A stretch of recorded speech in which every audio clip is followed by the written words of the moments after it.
My name is Saul Klein. I live in Roslyn, New York with my two daughters, Raina, who's 10, and Abigail, who's 8. I'm an attorney. I'm a real estate broker. I'm a gemologist. I'm also the local judge of the village of Roslyn, so I wear a lot of hats. But lately, a lot of it's been on a part-time basis because of the things we've been through over the last 5 or 6 years. Saul became a single parent after his wife Marsha died in 2019.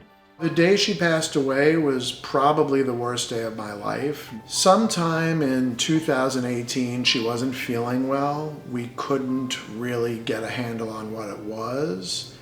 And that was about summer of 2018. We went to a local hospital here, St. Francis. They did a procedure or two on her.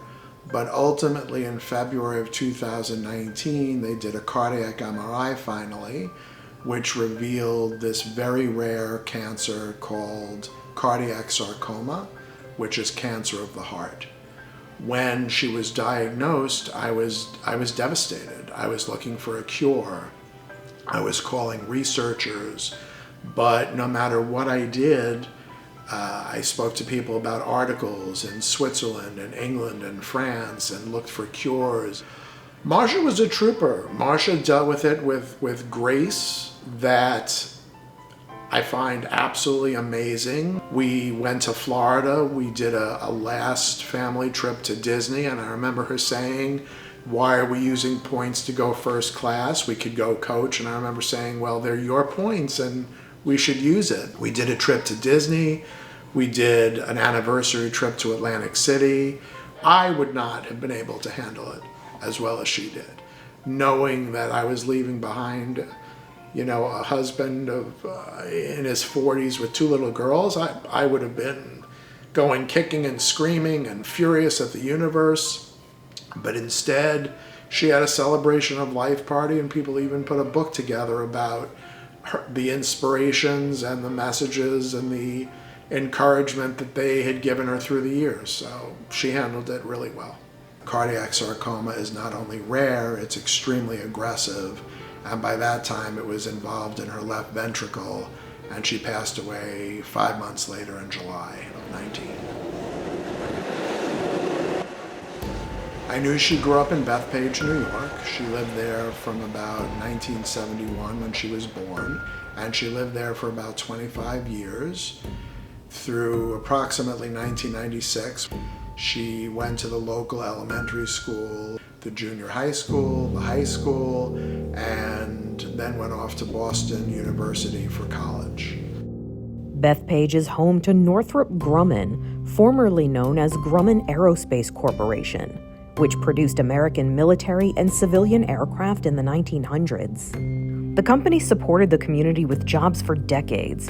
However, it's been revealed that it also left behind a toxic plume, contaminating groundwater and leaving many Bethpage residents with various health complications, according to an investigation conducted by Newsday. I do strongly believe Northrop Grumman was responsible for Marsha's health issues. Marsha's exposure to Bethpage was as large as one could be.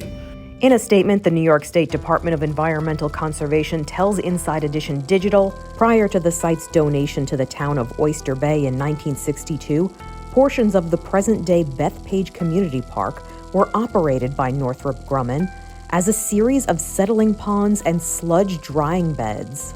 The historic use as settling ponds drying beds resulted in both soil and groundwater contamination that's currently being addressed by Northrop Grumman under the state's Superfund program, Legal Settlement. DEC is committed to holding Northrop Grumman and all polluters accountable. I did read a bunch of articles then. I continued to read articles and eventually became part of this class action suit as I learned that her exposure was quite significant. She had played sports in high school, including softball, on this playground and ball field that apparently had significant contamination. She also played some other sports. The groundwater was apparently contaminated. There was a plume. Her house was in the line of that plume. As Saul looked for possible answers for Marsha's health, he processed his grief and cared for his 2 children.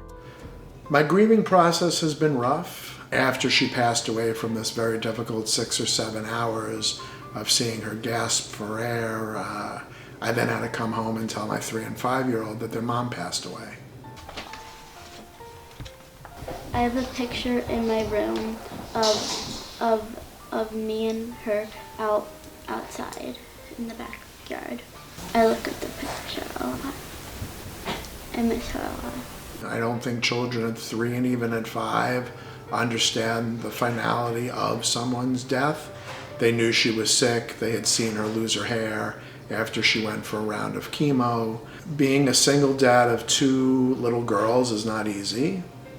It's not something I ever expected. I don't think anyone, when they're, a child, thinks, oh, I'm going to grow up, get married, have this nice spouse, have a family, and then my wife is going to pass away at the age of 48 years of age.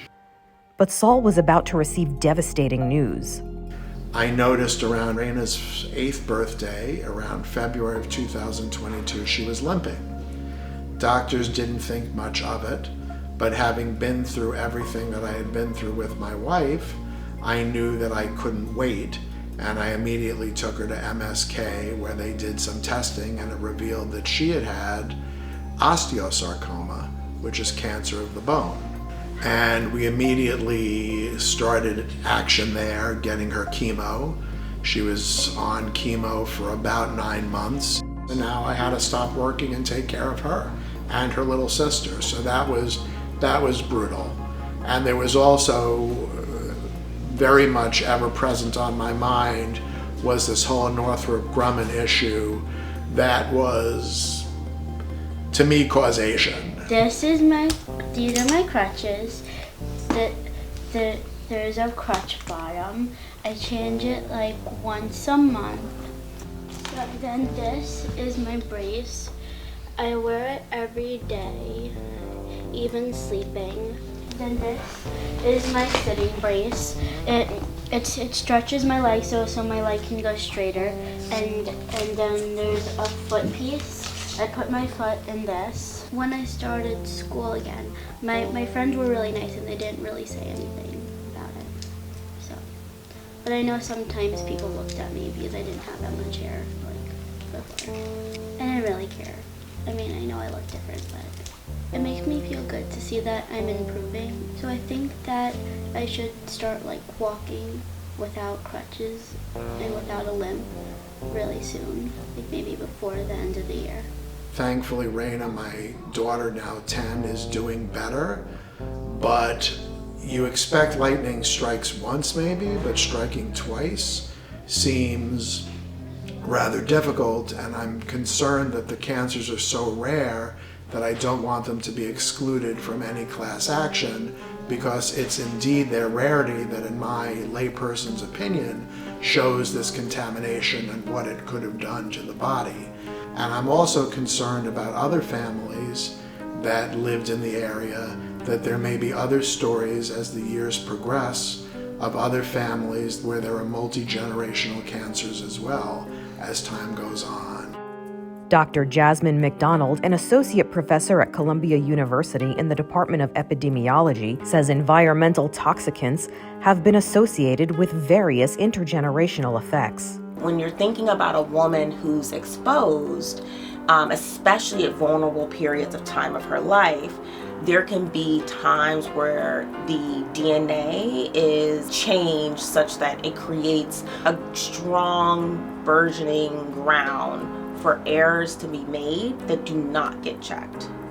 And the more errors that accumulate, the greater the risk of a cell becoming a cancer cell. And once that cell becomes a cancer cell, if you're still being exposed, the greater mutations that cancer cell can have, the greater the possibility of the promotion of a cancer or the progression of a cancer. If that external exposure impacted her, then of course she has greater susceptibility for cancer. If that exposure also affected her eggs, then that child also has increased exposure. Between my wife's passing, Raina's illness, COVID in between, it's been a pretty lonely experience. Saul is part of a class action lawsuit against Northrop Grumman, alleging that the company contributed to illnesses and cancers. According to the New York Post, the company has denied the claims. The lawsuit is still pending. Saul shared his hopes for the future of Bethpage. And I hope that some justice is served for the victims of Northrop Grumman, the ones known now presently, past, and those that I'm pretty certain are going to emerge in the future.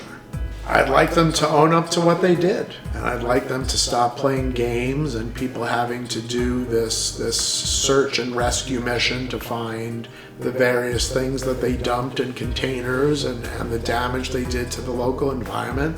And I'd like them to take responsibility for what they did. The New York State Department of Health tells Inside Edition, the state will continue to ensure protection of public drinking water and closely oversee the ongoing investigation and cleanup of the park and containment of the groundwater plume.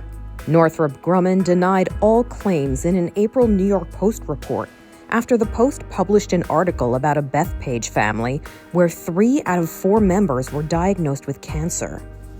In May, the aerospace company told NBC4 that it is, quote, working closely with DEC and other stakeholders on ongoing remediation efforts in Bethpage.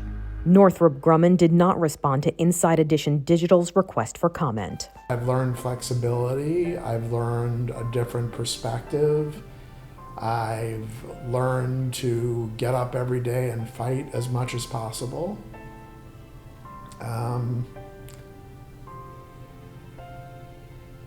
I guess I try to make Marsha and others that we've lost along the way proud of, excuse me.